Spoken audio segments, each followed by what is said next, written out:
กาศนำพระอาจารย์พร้อมทั้งคณะสงฆ์ขน้อยจะมาท่องประสูตรเกี่ยวกับ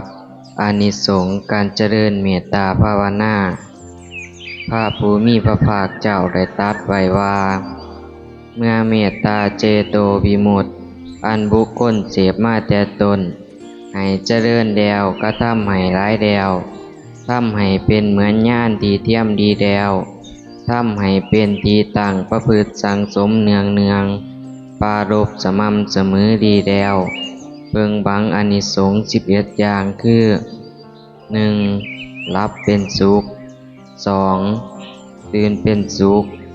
3. บ่ฝันร้าย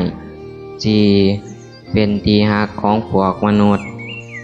5. เป็นที่รักของพวกอมนุษย์ 6. เทวดารักษา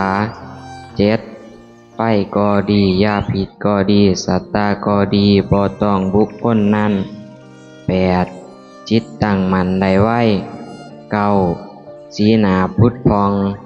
10. บ่หลงตามกาละ